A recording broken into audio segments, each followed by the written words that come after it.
كلنا نسمع عن جحا ونسمع عن حكاياته الظريفة اللطيفة، ومن ضمن حكاياته دي في حكاية ليه مع ابنه لما هو وابنه استعدوا للسفر وجهزوا حاجتهم وخدوا حمارهم علشان يوصلهم وبدأوا رحلتهم.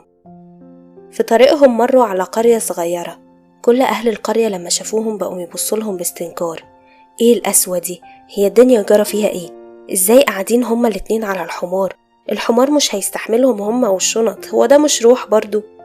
المهم لما قربوا يوصلوا للقرية اللي بعدها كان الابن نزل من على الحمار علشان محدش يقول محملين عليه بزيادة ولا حاجة. لما وصلوا الناس بقت تقول شايفين الأب المفتري الظالم سايب ابنه يا عيني ماشي على رجليه وقاعد هو على الحمار ازاي؟ فجحا قال خلاص هنزل أنا امشي على رجلي وقال ابنه ياخد مكانه. لما وصل للقرية اللي بعدها أهل القرية قالوا ايه الابن العاق ده؟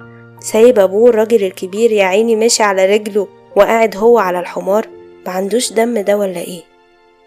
هنا جحا اتضايق جدا وقرر انه ينزل هو وابنه يمشوا على رجلهم علشان محدش يقول عليهم حاجة. وتخيلوا ايه اللي حصل لما وصل للقرية اللي بعدها. أهل القرية بقوا يشاوروا عليهم ويضحكوا، شايفين المجانين دول ماشيين هما الاتنين على رجلهم ازاي وسايبين الحمار؟ بيقولك انهم لما وصلوا باعوا الحمار علشان يرتاحوا من كلام الناس. أهلا بيكم، أنا من الكردي وده بودكاست كركبة أفكار، البودكاست اللي بنرتب فيه أفكارنا ونفهم أكتر عن نفسنا. لو أنت من الناس اللي بتهتم بإسعاد غيرك أكتر ما بتهتم بإسعاد نفسك، ممكن تيجي على نفسك وعلى حساب راحتك وسعادتك وصحتك وطاقتك في سبيل إن كل الناس تحبك وتبقى راضي عنك. بتوافق على كل حاجة تنطلب منك وبعدين تحس إنك اتورطت فيها. بتعتذر كتير قوي على أي حاجة وكل حاجة ملكش ذنب فيها. مش بيهدالك بال لو عرفت إن في حد بيكرهك أو زعلان منك. بتقدم خدمات ومساعدات من غير ما ينطلب منك. بتهتم قوي لرأي الناس فيك. انتقاد واحد وسط 10 بيمدحوك كفيل يضايقك ويأثر عليك نفسيا. بتلاقي نفسك بتوافق ناس على آراء واقتراحات انت جواك معترض عليها، وممكن الآراء دي تكون أصلا عكس قيمك انت ومبادئك. كلمة لأ تقيلة قوي على لسانك وبتحس بالذنب لما تقولها. دايما وانت بترتب أولوياتك بتحط نفسك في الآخر. بتلاقي نفسك بتخسر أهدافك، طموحك، قيمك ومبادئك وشخصيتك علشان تبقى نسخة الناس كلها توافق عليها. بتعمل كل ده علشان كل الناس تتفق على حبك. أنا مش هفاجئك، انت أكيد عارف الناس عمرها ما هتتفق على حبك، وقالوا لنا إرضاء الناس غاية لا تدرك. خلينا نفهم مع بعض كده ايه الأسباب اللي ممكن تخلي حد يقتص من وقته وصحته وراحته علشان يرضي الناس. واحد من الأسباب دي هو الخوف من الرفض والوحدة. نرجع نبص بصة كده على طفولة الإنسان اللي بيرضي الناس على حساب نفسه. احتياج الطفل للتواصل مع الناس وإنه يكون محط الأنظار والاهتمام احتياج أساسي لأي طفل. اللي بيحصل بقى إن الطفل ده بالذات بطريقة ما بيوصله إنه لازم يقدم حاجة معينة، لازم يعمل حاجة حلوة علشان يبقى محبوب ومتشاف. ولو غلط بيحس بعدم الأمان والناس كلها بتبعد عنه وبتتجنبه.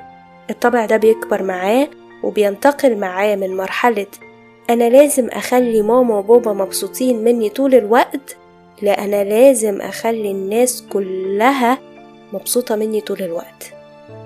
كلنا اتربينا إننا نقول حاضر ونعم ونكون مؤدبين وما نزعلش حد مننا، ولو حد زعلنا نروح نقول لحد كبير يجيب لنا حقنا. وأنا مش ضد ده طبعا، بالعكس، ولكن أي حاجة بتزيد عن حدها أكيد هتتقلب ضدها. مش حاجة وحشة إنك تكون شخص لطيف متعاون بتحب تساعد غيرك، لكن في فرق كبير بين إنك بتعمل حاجة علشان حابب تعملها وإنك بتعمل حاجة مش حابب تعملها وضد قيمك وضد مبادئك بس عشان الناس ترضى عنك. هتقيد صوابعك 10 شمع علشان تنور حياة الناس. هتسيب مشاكلك وتشغل دماغك في حلول لمشاكل الناس. هتيجي على صحتك البدنية في سبيل صحة وراحة الناس. وفي النهاية قليل قوي اللي هيقدر ده. هيبقى حق مكتسب عليك لازم تعمله لأنهم اتعودوا منك على كده. ولو فقت في مرة وقلت لأ هتبقى في نظرهم غلطان وتغيرت عليهم. وقتها هتعرف مين حواليك علشان بيحبك بجد، ومين موجود علشان انت بترضيه بطريقة ما أو بتقدم له حاجة معينة، وأول ما تبطلها هيمشي ويسيبك. طيب أنا دلوقتي واحد من الناس ما بعرفش أنام لو عرفت إن في حد زعلان مني، ما بعرفش أنام لو حد طلب مني حاجة وقلت له لأ. إحساس بالذنب بياكل فيا باستمرار في كل مرة بحاول أخلي نفسي في أولى أولوياتي. أعمل إيه؟ أنا عايزاك بس تعرف إن احتياجاتك مهمة زي أي حد تاني، ولو أنت ملبتهاش محدش هيعملك ده. اللي هيساعدك بقدر استطاعته، لكن مش هيجي على نفسه علشانك، وده الصح واللي المفروض أنت كمان تعمله. عايزاك كمان تقبل فكرة إنك مش هتعجب كل الناس، وده شيء طبيعي جدا. افهم احتياجاتك واعرف أهدافك، وخليك عارف إنها مهما كنت شايفها قليلة أو ملهاش لازمة، لأ، هي ليها قيمة كبيرة جدا. لازم تحط حدود في حياتك، حدود لطاقتك وللوقت اللي انت عايز تديه لغيرك. لازم تتعلم تقول لأ من غير كسوف أو ندم. ابدأ بالحاجات البسيطة في الأول، وحبة بحبة قول لأ على حاجات أكبر.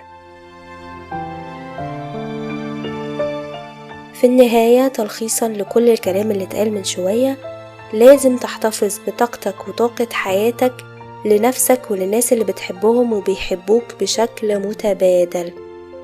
ما تستهلكش طاقتك كلها على الفاضي. شكرا ليكم، دمتم دايما بخير.